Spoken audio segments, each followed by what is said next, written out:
Hey, what's up, guys? So I'm going to be talking about Crimson Peak. It is a gothic thriller, romance, horror, haunted house, ghost movie by one of my personal favorite directors, Guillermo del Toro. First off, I just want to get this out there because a lot of people have misconception about this movie, which is not the movie's fault. It's the marketing was extremely off-putting because they market it as a horror movie when at its core it's not. It's a gothic romance. As I like to put it, it's a romance movie first, horror movie second. And it does the horror stuff better than the romance stuff. But I'm a sucker for romance movies. I like both aspects. I like the romance stuff. I liked the horror stuff. And I don't know how this didn't get a freaking Oscar nom, but the production design in this movie is flippin' fantastic. Some of the best I've seen in a long time. And I don't know, I personally didn't, I personally thought it should have got the Oscar nom over something like Mad Max, which Mad Max was a fantastic looking movie, yes. Don't get me wrong there. But I just think Guillermo del Toro was eye for the use of color and the use of set and the gothic house and the costumes. I think that should have been nominated for sure. Because this movie, when I say this movie is fucking, pardon my language, this movie is gorgeous. This movie is gorgeous. The use of color is phenomenal. I would catch myself literally staring at like the background, like, that looks great, that looks great. Even like the simple like floor tile outline is unique, but also really pretty. It's great. But the main thing people care about is the horror, which is fine. And I have to say, I personally like the. It's not like boo jump scare. It's not like that type of horror, but it's like slow. The term is slow burn horror. It's not like right there in your face the whole movie. It's like, so there was a shadow back there. There was a spooky noise. There was something walking past the camera in the background. It's simple stuff like that. But I would say there's about 4 scenes.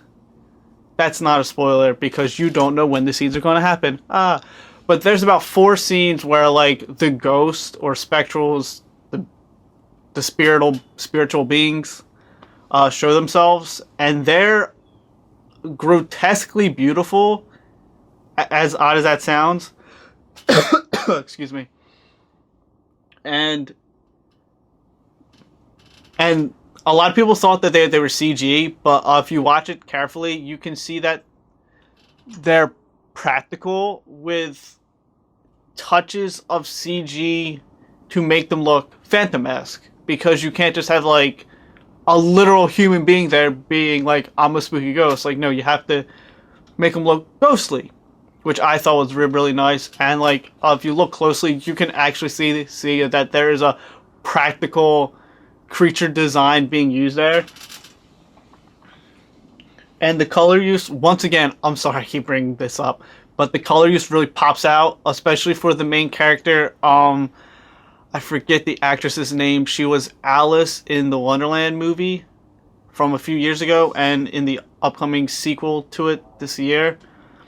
Her costumes, the color in them really popped, which was nice. And would I recommend this? 100%.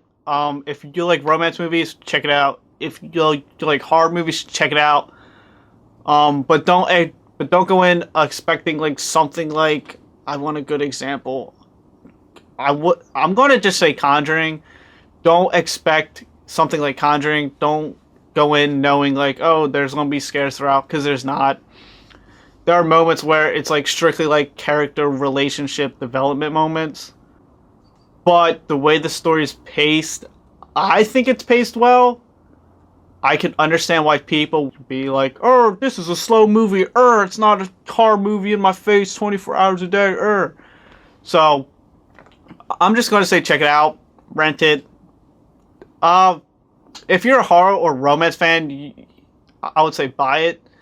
I'm probably going to pick it up because I'm sure that this movie looks even better on a Blu-ray. And I want to see how Del Toro like set up some of his shots. So that's gonna be nice to watch the making of. So yeah, check it out. It's worth seeing in my book. Have fun. Have a nice day. Like always, thanks for watching. Feel free to like, comment, subscribe. Hell, you can share it too. Facebook, Twitter, Instagram, share it. You can follow me on my social media links below, Twitter, Instagram. I might make a Facebook page for this channel. Not sure yet. But yeah, have a nice day. Thanks for watching, folks.